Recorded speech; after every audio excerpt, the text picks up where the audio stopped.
Parce que nous avons une marche qui nous attend. La marche pour la 6e République. La marche contre l'austérité. Résistance, les copains, résistance.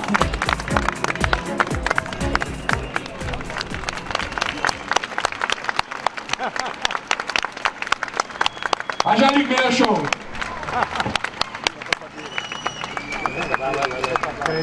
Mes chers concitoyens, et pour beaucoup d'entre vous, mes très chers camarades, je voudrais d'abord vous dire l'importance de ce que nous sommes en train de faire.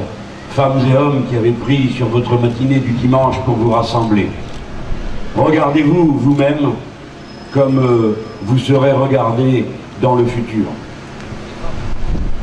À l'heure où se lève une crise, c'est le mot qu'on utilise pour décrire quelque chose qui est bien plus qu'une crise. Je veux dire, ce n'est pas un moment qui demain sera ajourné, nous permettrait de revenir ensuite à ce que nous avons connu avant. C'est une rupture profonde dans la marche de l'histoire qui est en train de se réaliser en Europe. Et cette rupture prend la forme d'un coup d'État politique mené par les financiers contre les nations et contre les démocraties, contre la société elle-même. Il est absolument incroyable, vous le savez aussi bien que moi, qu'un Parlement entier, comme celui de Chypre, dont on pense ce qu'on voudra quant à sa composition entre la droite et la gauche, mais qu'un Parlement entier ayant rejeté un plan d'ajustement structurel, c'est comme ça qu'ils appellent les plans de terrorisme économique qu'il faut régner, qu'un Parlement entier ayant voté contre, la réponse qui vient de l'Europe, dont Chypre est partie prenante, ce soit d'avoir coupé l'approvisionnement de Chypre en euros, c'est-à-dire ce qui est considéré partout dans le monde, selon le droit international, comme un acte de guerre, a été commis par une instance non élue, mais chargée de pouvoir par des gouvernements, eux, constitués sur des bases démocratiques, peut agresser une des nations. Comment peut-on regarder sans se rendre compte de l'énormité de ce qui est en cours? Que tant de gouvernements se soient succédés en Grèce, provoquant une catastrophe et une détresse sociale comme jamais il ne s'en était produit de toute l'histoire de ce pays, où l'on en est à vendre, chose incroyable, jusqu'aux îles, et ils vendraient volontiers la mer et le ciel s'ils le pouvaient. Et que lorsque, dans un sursaut d'honneur qui n'aura finalement pas duré, Georges Papandréou a eu l'idée de dire, eh bien, puisque c'est comme ça, cette fois-ci on va faire voter le peuple. Il a été destitué en 48 heures et remplacé par une marionnette, élue par personne. De la même manière qu'en Italie, un gouvernement que naturellement nous ne soutenions pas, a été destitué en 2 jours et remplacé lui aussi par une marionnette dont toute l'Europe a célébré aussitôt la sagesse, la responsabilité, ce carnaval de Monti, qui a, à la première élection, reçu la réponse que le peuple était en état de faire, c'est-à-dire moins de 10% des voix. Voilà un homme qui a été nommé sénateur à vie en 2 jours, puis Premier ministre, sans avoir jamais été élu par personne, et qui à la première élection fait le score que je viens de vous dire. Bref, un coup d'État est en train de se commettre. J'en ai donné quelques exemples, je n'ai pas le temps de m'étendre à décrire la situation dans tous ses détails. Et c'est au moment où ce coup d'État a lieu, il est au service d'un résultat politique et financier. Les dettes privées accumulées par les banques qui, au lieu d'alimenter la circulation monétaire pour favoriser le prêt aux entreprises et la création de richesses réelles, les banques ont joué, spéculé, distribué de papier pourri sur la planète entière pour des sommes colossales, sans aucune contrepartie matérielle. Et lorsqu'il a fallu venir à la rescousse, ces dettes privées se sont transformées en dettes publiques. Et les peuples sont mis à contribution pour les solder. Au même moment où chaque année 1000 milliards d'euros s'évadent en fraude fiscale dans des paradis fiscaux supportés, tolérés jusqu'au cœur même de l'Europe. Car qu'est-ce que l'Autriche et le Luxembourg et quelques autres, sinon des paradis fiscaux organisés pour permettre une accumulation qui ne participe pas à l'effort qui est appelé par le bien commun? Voilà ce que nous tous ici qui sommes sur cette place, nous savons, nous, car je ne vous apprends rien, je le sais bien. Regardez-vous comme vous serez regardés dans ce magnifique effort que vous venez de faire, pas seulement pour venir ici, mais pour rassembler vos bannières, qu'il en reste du temps, souvent marches séparées. Bannières syndicales de la CGT, de la FSU, de la Ligue des droits de l'homme que j'aperçois, organisations politiques, partis communistes, partis de gauche, NPA et combien d'autres, sans aucune confusion de ceux qui peuvent nous séparer de par nos activités. Le syndicat n'est pas le parti, et nos partis ne sont pas équivalents, nous le savons bien. Mais nous avons fait cet effort de nous rassembler comme des éclaireurs que nous sommes. Nous montrons un chemin, nous ne sommes pas une avant-garde qui dit ce qu'il faut faire, nous sommes ceux qui éclairent le sens des événements et appellent les générations des plus jeunes aux plus anciens à retrouver en eux-mêmes le courage pour affronter un véritable recul de civilisation qui s'opère sous nos yeux et dont nos contemporains ne prennent pas tout de suite la mesure. Ils ne savent pas, les braves gens qui nous entourent, ils ne comprennent pas. Souvent, ils ont fait confiance, ils subissent et ils pâtissent sans apercevoir par quel bout il est possible de sortir de cette situation, et notre devoir est d'éclairer le chemin qui le permet. J'ai dit un recul de civilisation, oui, je pèse mes mots.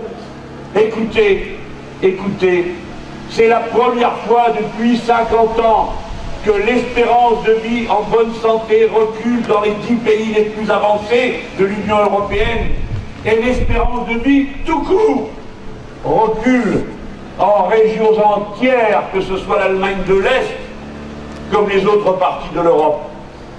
Ce sont des signes avant-coureurs, tandis que les forces réactionnaires se coagulent entre elles et trouvent le moyen de s'unifier, comme nous l'avons vu dans notre pays à propos du mariage pour tous. Bataille que certains esprits superficiels ont qualifié de bataille sociétale, alors que ce qui était en cause, et ce qui est en cause, une fois de plus, c'est la grande et magnifique question de l'égalité dans le droit des êtres humains. Quoi que l'on pense par ailleurs de l'institution du mariage, qui n'a pas toujours eu les faveurs de la gauche, je m'empresse de le rappeler pour les réfractaires dans mon style. Eh bien, il n'y aura jamais trop d'amour dans notre société. Il n'y aura jamais trop de solidarité.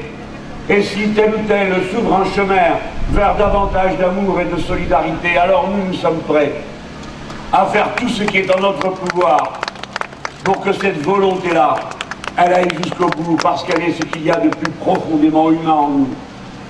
Je viens sur ce point parce que c'est cela qui est en cause. Cette société met en avant, esthétise des valeurs qui n'ont rien à voir avec ce que l'humanité a accumulé en elle pendant des millénaires.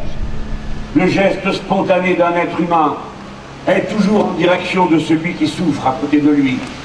Il n'est un exemple où un enfant vienne asseoir à terre sans qu'aussitôt vous vous précipitiez, que ce soit le vôtre ou pas, pour le ramasser ou lui éviter de se faire du mal. Et c'est ce que nous enseignons à nos enfants, c'est ce que nous leur enseignons à l'école et dans notre vie familiale. Qu'il faut partager avec son frère, sa sœur, qu'il faut partager l'amour qui est donné, car il s'accroît à mesure qu'il est partagé, tout comme le savoir s'accroît à mesure qu'il est partagé. Et contre ces valeurs essentielles auxquelles nous vouons nos vies, nos sentiments les plus intimes, cette société nous dresse à les mépriser. Elle nous dresse à passer à côté de celui qui gît à terre, qui déjà n'est plus vraiment parmi nous, tant la misère a pu l'abrutir et le couper des liens avec ses semblables humains. Et nous passons, telle est faite la vie, que nous ne tendons pas la main secourable, et qu'il nous faut expliquer à nos enfants pourquoi nous ne le faisons pas alors que nous les éduquons en privé à le faire. Voilà quelle barbarie distille dans nos cœurs cette société.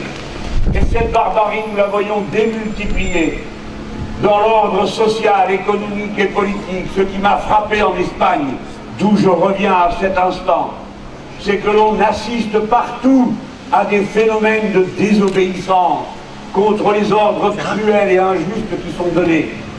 Les serruriers ne veulent plus fracturer les portes dont on veut expulser les gens.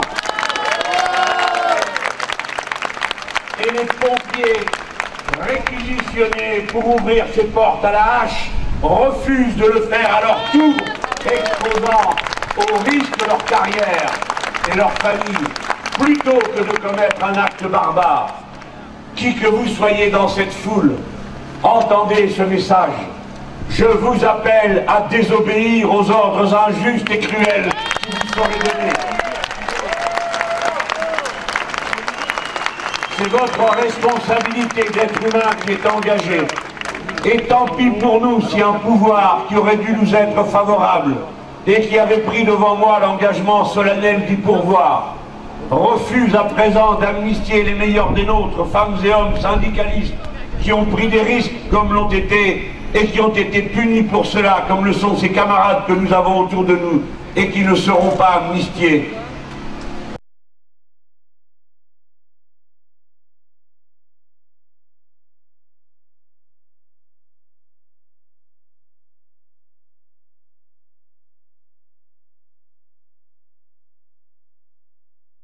C'est une matinée très étrange parce que nous savons bien que le chef de l'État va parler ce soir et la journée commence par un acte invraisemblable, un mot que je vais réserver à cette situation, hein, je ne veux pas lui donner plus d'étendue que cela, mais ce que nous venons de vivre, une trahison, puisque c'est l'élémentaire de la situation qu'un gouvernement de gauche fasse une loi d'amnistie, au moins pour ceux qui ont été injustement criminalisés du fait de leur action syndicale. Enfin, il n'y a pas de terroristes ici, il n'y a pas de fraudeurs du fisc, il n'y a pas de gens qui ont des comptes en Suisse. Ce sont des gens ordinaires qui ont défendu bec et ongle leur emploi et qui sont condamnés. Donc la tradition voulait que spontanément nous allions à leur rescousse. Et là, ce matin, par un procédé d'une hypocrisie incroyable, les parlementaires du PS ont renvoyé, disent-ils, en commission pour étudier le texte de nouveau, le texte de l'amnistie. En vérité, quelle est la situation? François Hollande va parler ce soir et il sait que si la loi d'amnistie avait été présentée normalement tout à l'heure, là, il y a à peine une heure, si elle avait été présentée, alors que lui s'y opposait, alors qu'il a demandé à son ministre de s'y opposer, les parlementaires socialistes auraient désobéi. Si bien que nous aurions vécu la journée suivante, le chef de l'État vient faire je ne sais quel discours creux comme d'habitude, appelant à se rassembler autour de sa précieuse personne, et quelques heures auparavant, son propre parti eut manifesté sa division profonde. Et là, en quelque sorte, l'homme qui va parler cet après-midi, c'est un homme qui en un an a réussi à diviser tout le monde. Il a divisé les forces syndicales en les contraignant à participer à une discussion qui n'a aucun sens avec le MEDEF. Ensuite, il a divisé la gauche, nous, en nous insultant et en nous marginalisant, puis les écologistes en les martyrisant, et ce matin, tout le monde et son propre parti en donnant des consignes de caractère monarchique. Il a décidé tout seul qu'il n'y aurait pas d'amnistie, qui a divisé jusqu'à son propre parti. Voilà l'homme qui va prendre la parole cet après-midi et qui va, pendant quelques instants, prétendre incarner la gauche, ce que, naturellement, personne ne peut plus croire aujourd'hui.